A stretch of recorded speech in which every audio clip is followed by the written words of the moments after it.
Assalamu alaikum. Hi and welcome to my show, Living a Dynamic Life. I'm Miriam Louise Curtis and today's guest is quite a really dynamic guy.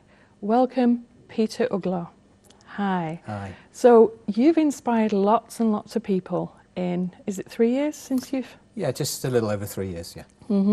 So tell me, how is your life dynamic? Because obviously I've got to know you and you've certainly got a lot going on there, Peter, and it's lovely to hear and meet somebody who's inspiring people across the country. My life is considerably different today than it was, just a little over 3 years ago. The basis of it is that I've discovered what I think is the key element that is missing to everybody's life, and it's the real meaning of unconditional love. What I've learned is that unconditional love is effectively I call it the fuel of our emotional system. We all need air to breathe, we need water, we need food, but a lot of us don't have one of the key elements, which is unconditional love, simply because we don't really understand what it is in the first instance, and we certainly don't feel it either. And I've discovered recently, or certainly in the last 3 years, what I believe unconditional love is. It's changed my life just unbelievably, and today I'm sharing that with others whenever I can. And I think that's really important, isn't it, to share our experiences. And I've just had the pleasure of meeting your lovely wife as well. So tell me, how did this all come about, Peter? It all came about when I experienced a life crash. I got to the lowest point in my life that I'd ever been. And it was that helped me, the pain that I was in there, that I effectively said, there's got to be something different. So through my life I've done different things. I spent some time as a police officer. I then built my own business that was successful. I sold that and became, financially quite wealthy as a result of doing that. But actually the truth was that whilst I was doing all of that, whilst I was married, whilst I'd had 2 children, and ostensibly you might say, well, yeah, I'd got everything that people are looking for in life, some kind of financial stability, a nice home, a family around you, the ability to enjoy life. The truth was that actually I experienced many, many periods of loneliness and emptiness, and I didn't really see that and recognize that a lot of the time, because what I've since discovered is that I was actually using things and doing things in my life to distract me from that loneliness, which really was painful. It's a loneliness that was painful. And one of the key things that I was doing to distract myself from that loneliness was having affairs outside of my marriage. And I was married to Nikki for 23 years before all this happened, the crash happened. And during that time I had numerous affairs with other women outside of the bounds of marriage. Do you think that was because you were looking for something, you were looking for love, looking for maybe unconditional love? I was confused, completely confused what it is. And in the moment of those associations that I was having with other women, I was feeling good. There were things about it that were making me feel better in the moment, but characteristically, the moment I left them or I wasn't with them, I would go back to feeling empty and lonely. So it was only ever temporary, it was only ever fleeting. So a kind of quick fix. Yeah, absolutely, a quick fix. And I guess because it feels good in the moment, and it doesn't feel good afterwards, you then want to go back to it. So it's almost like then it becomes habitual, it becomes addictive. And if you want to say, I was an affair addict, I was a sex addict, but it was the comfort, the feeling of connection that I was seeking, and I was just confused about the way I would go about getting that. Because the truth is, I had a wife right underneath my very nose that I didn't know how to connect with. And now Nikki and I have learned to be completely different with each other, and I just feel so totally different around her. It's amazing that I know I will never ever need to go and have any affair ever again. It's fantastically freeing to feel and experience that. And do you think that connection came from within? What was it that changed? Well, the key thing was that when I crashed, Nikki, when she I went to a workshop where I was doing some work, personal development work on myself, and they asked the question in the workbook, describe yourself how you used to be, describe yourself now, describe yourself how you would want to be in the future. And one of the words that I used to describe myself in the past was the word unfaithful, amongst lots of other words. Nikki found the workbook that we'd used. I brought it home, took it home, and it was like she opened it on the page at that exercise, and that was the only word that she read. It jumped out of the page, and she said, "Just what does this mean?" And I immediately panicked and I lied, but ultimately I then told her that I'd had an affair, but I'd actually said that it was one a long time ago, just trying to protect myself from her reaction. I was afraid of her reaction, clearly. But it didn't work, and she asked me to leave home. At that point, my two children also disowned me. So from coming from a place where I believed I'd got around me all the things that you needed in life, I went from a place of having ostensibly everything to having nothing in a moment. And I remember walking away from my house with just a bag on my back. I was walking because I had a nice car on the drive, but I'd actually been banned from driving because I drove everywhere too fast, too manically to do this. And I walked away and I had hundreds of names in my telephone contact list. But in that moment, I felt too ashamed to phone any of them to say, "Hey, this is what's happened. Is there anything you can do for me?" I felt totally alone in the world. Well, a few days later, maybe, Nikki and I actually met up and we started talking, and then we met up again. And I was a little bit clearer by this time about how I was feeling and what had went wrong. And I remember saying to her clearly, "Nikki, I don't know what love is. I really don't know what it is. I don't feel that I love you. I don't even know that I've ever loved you." We had two children, and I said to her these words. I said, "I really don't even believe that I love the children, and I don't believe I ever have." And on that basis, Nikki had been brought up in an environment where she knew the phrase unconditional love because her parents had taught her that she had been brought up around and with unconditional love.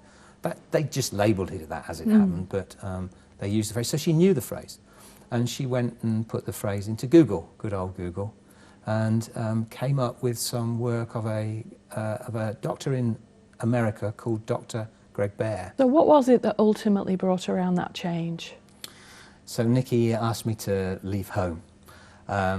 So I really realised in that moment that this was kind of serious, and my children also reacted very unfavourably to the news and didn't want it to have anything to do with me at all. So I walked out of home with just a bag on my back. I had my phone with me at the time, and I had a lot of contacts in there from people that I knew from business, friends, and I really felt at that moment that I had no one that I could speak to, no one that I could tell about what had happened. I was just too ashamed. I was frightened of their reaction. So I had the resources to be able to go and stop in a hotel overnight, and I stayed there overnight. And then I had an experience that is really difficult to describe, but I can remember distinctly waking up in the morning, and when I did come round, the sun was shining brilliantly through the window. And I can remember feeling that I was coming out of a dream state where the sun was rising, and as the sun was rising, it rose slowly and it rose over the horizon, and that brought me up into the state of consciousness where I saw the sun brilliantly shining through the window, and I just got this overwhelming sense, and it's like a feeling of strength and a message that told me that I had to go and make my marriage work. I had to do whatever it would take to make that marriage work. That's a big ask, because obviously, it's a big ask for anybody, isn't it? But actually when you can say, you know what, hang on, I was wrong. None of us want to admit we're wrong. Well, most people certainly don't. Absolutely. And I can remember my first thought was I'd go and buy the contents of a flower shop and take them to Nikki. Fortunately, I was advised that that might not be the best thing to do in the first instance. She didn't want flowers. She wanted me to admit exactly what I'd done. She wanted me to show some humility. And ultimately I learned that she wanted me to accept my flawedness without justification, without excuses, but to be able to share my stupidity, my fallibility. I didn't get that to start with. I didn't understand that. And very much in the beginning, what I was doing was I was protecting myself from the truth of the mistakes that I'd made. And so I continued in some essence to lie, because I'd actually been having an affair virtually every year for the entire 23 years that we were married. When she found the words in the first instance, I simply told her about one. And I continued to protect myself against the real truth and made excuses. But it was almost like Nikki intuitively knew that if there was one, there was every possibility that there was going to have been more with me.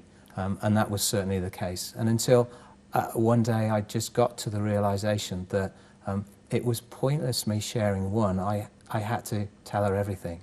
And so I did. And I told her the truth about my continual and repeated infidelity throughout the course of our entire marriage. How did she actually take that? In the first instance, she was naturally quite upset with it. But actually, I've learned what a remarkable woman she is. I'd certainly second that. Having met her, she is quite remarkable, yeah. And actually, what I had actually done is, in preparation of telling her it all, I'd written down a list of the occasions, the timing of to see if I could get any information from kind of the patterns of my behaviour, because I didn't understand it. And when you look at it on paper in all its horrific glory, she saw the pain. She almost saw, well, it's almost like she looked at it, not this is hurting me, but he needs help. If she saw your vulnerability, Yeah. but obviously it sounds because you respected and were finding your integrity, you were just lonely, and we lash out and we do things that are maybe unreasonable, don't we? We all do. Yeah, exactly. And you obviously did them to the nth degree, but had a very, very big, powerful learning curve, which you're now sharing with others. Sure. So, yeah. At that time also, I told Nikki that I was confused about what love is, that I didn't believe that I loved her, that I didn't believe that I ever had, because I didn't know what love is. And we had 2 children, and that I didn't feel that I actually loved the children, and that I was capable of loving them, and I ever had. And what Nikki did as a result was went looking for some information that maybe I could read that would help me, and she used the internet and Google and typed in the phrase unconditional love, which was a phrase that she was familiar with, but I'd actually never heard of. And she found a report written by a guy called Dr. Greg Bear, who was an eminent eye surgeon over in America, actually, and he's written a series of books called the Real Love books. So he calls it Real Love simply just because that's his word to describe it, but he is talking about unconditional love. And I read his report, which is effectively the first chapter of his book, The Real Love, the truth about unconditional love and relationships. And it was just so enlightening to me. It was like everything he said was the truth. It was exactly how I felt. And in it, in the first chapter of his first book, he describes how we all need unconditional love as the fuel for our emotional systems, but he also described how, unfortunately, we don't get that love in our lives. And we don't actually get that love from our parents, which is the place where we really need it to come from right from the very start of our journeys. He doesn't write in a way that he blames parents, not at all. He's simply describing what is. It's an observation, isn't it? Absolutely. And it's the truth, because if our parents didn't understand what unconditional love was, how the heck are we going to understand? And if their parents and their forebearers before then didn't. And, the conversation we had before about unconditional love is really finding it in yourself and finding it from Source, God, Allah, the great divine. And I must admit, I really enjoyed talking to you. So tell me more about what you found out from this, because obviously this was kind of sparked to a flame for you, wasn't it? It was a massive change. It was a revelation. It helped me to discover where we first lose touch with the feeling of love in the very first place. So what I understood is this, and what really helped me with this is the fact that I am a parent myself, and that I've got 2 children. And when he wrote and said in his book, in the first instance, that you would want to be getting real unconditional love from your parents, I then quickly worked out that if I didn't get it from my parents because they didn't know, then as a parent myself, then how have I been to my children? And if I don't know what love is, well, I was right when I said I can't love them because I don't know what love is. And it was true back then. I just hadn't got the first idea of how to properly love my children. So when you're waking up to that, it's kind of a stark realization that you've made a choice to bring 2 further people into the world, as I did, and actually I've not in their entire childhood given them the one thing that they need. It's the only thing, isn't it, really, that children need? I Yes. mean, obviously beside food and shelter, but we all need TLC. Yes. We all need hugs, we all need nurturing, we need somebody to listen to us, to respect us, to understand us. So what were you like previous to this as a father then? I've looked back now and I can remember saying to myself, actually saying to my wife when we got married, that I didn't want to be a father like my dad had fathered me. There is nothing in this that is critical of the way my dad parented me. To all intents and purposes, his parenting to the rest of the world was great. He was a great father. He parented me normally. So I'm really lucky. I didn't experience parental abuse. I didn't experience physical violence. I didn't experience. He wasn't an alcoholic. He was a really proud man. He was a professional man. Ostensibly he had all the right normal values for a parent. So to that extent I was lucky. However, the truth is that he didn't know anything about love himself, and so he couldn't demonstrate that love to me. And what I'm seeing now is there a man who was a perfectionist, and he was afraid of making mistakes. He was afraid of judgment and criticism. He was afraid of what other people would think and say about him, which now demonstrates to me that actually his worth about himself, his feeling about himself, was really low. And he simply projected that onto me. And in turn, he made me believe that my self-worth was low. And the truth is that I now see it. I see parents doing it all over the place. So parents give their children a terrible lesson, and it's quite simple. When a child behaves how the parent wants to behave, they respond with kindness, with smiles, with humour, with tenderness. When a child doesn't behave in that way, the parent demonstrates their disappointment and their judgment and their irritation. They'll do it so easily with just a simple... It's very difficult. I think certainly as a parent of 4 and learning from my grandchildren all the time, I just find it amazing because, we don't realise what we're doing. A lot of the time, we're so disconnected from the truth. We're so unaware of our habits, conditioned behaviours, conditioned responses. We're asleep. Yes. And I think certainly for me, finding the spiritual journey is kind of a reconnection. So if you could have maybe done it differently, or what's different now? What's different now is that it's like I've had my glasses cleaned. It's like I've woken up. It's like I see the world now in an entirely different way. I see the mistakes that I've made in the past. I see the mistakes that people are making around me now. Most people are in some way making a lot of unloving mistakes to people. And it is simply this: if you feel loved and cared for, and you feel that there is someone on the planet who really does care for you, then you get a feeling of connection.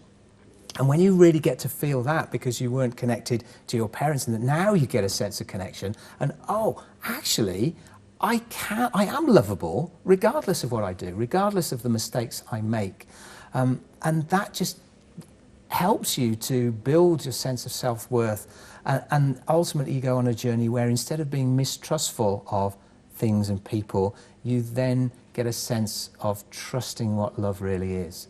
Do you think it's about trusting yourself and your own judgment, your own intuition?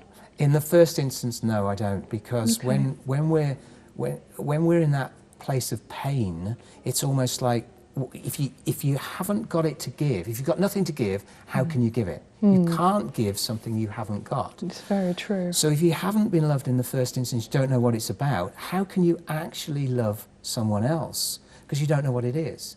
I've only been able to start to really love people in a way that they feel loved by me. That's the key thing, that they feel loved by me, ever since I've had a sense of my own worth because somebody loves me. I've been working closely with Dr. Greg Bear, as Nikki has, and I've told him everything about me. Not everything, because there's things I can't see about myself already, but he knows all of my past mistakes. He knows of the bits that I'm not proud of. He knows all that stuff.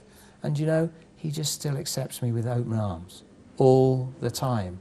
So I'm thinking, wow, so you don't judge me, you don't criticize me, you care for me, regardless of how stupid or flawed I am. Yes, he does. Absolutely he does. So I've got a sense of worth now. So regardless of all the mistakes, I tell some people, well, I've had 23 affairs in the time that I was married.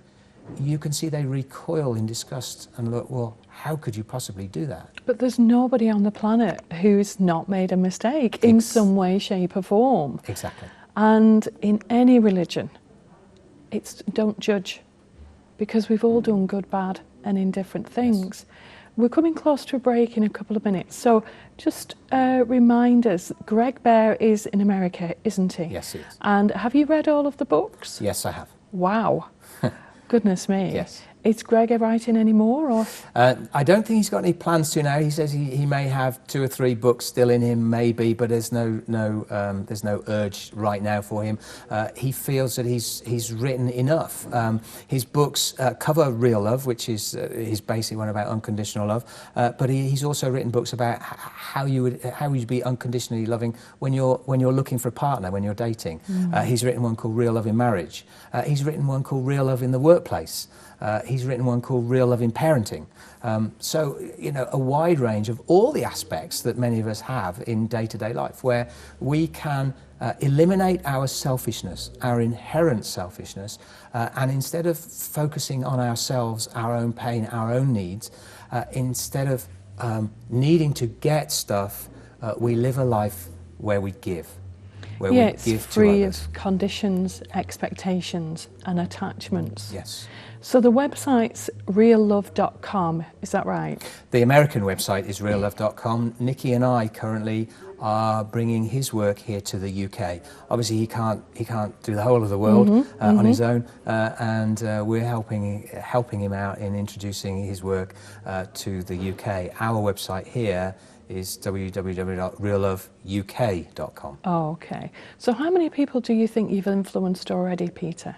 We've got a community that is working towards 150, Wow. an active community here in the UK. I've spoken to, I'd say, somewhere upwards of around 500 people so far in terms of the individual one-to-one contacts, and I've spoken to audiences as well, where some have heard what I've said and others haven't been capable of hearing right now. But that's okay. I'm not here to get on a soapbox and transform the world. I'm here to share this very, very important message with one person at a time. I think that makes a very big difference, doesn't it? That just by changing one person's lives, they're a lot happier, they go home, they share that with loved ones, friends, work colleagues, they're smiling on the bus. And I think sometimes it's just that little simple thing, an act of random kindness, just a smile. But when we feel unconditional love in ourselves, the natural thing is to spread it around. You know, most people you look at, you go in the town centres, nobody's smiling, and to me it's just dreadfully sad. Well, you talked about connecting to divine source. I've talked about that. Ultimately, our purpose here is to be happy. Absolutely. And yeah. one of there are three ways that we can find happiness. The first one is to be loved, to feel loved, just to be. That provides us immense happiness, and we can feel that from another human being, and we can connect with Source as well. The second one for me, and the most important one, is to be loving. So you get to feel loved, and then you just go and share it. You share it with others, those around you. Those in your family, your friends, those people you work with, just go share it. And the third one is responsibility. Nobody is here to make you happy. It's not anybody else's responsibility to make you happy. Your happiness is your responsibility. Is your own responsibility. Yeah, wonderful. Well, we're coming up to a break now, so I hope you've enjoyed the first half of Living a Dynamic Life. I've certainly learnt a lot from Peter, and I look forward to seeing you in the second half of Living a Dynamic Life.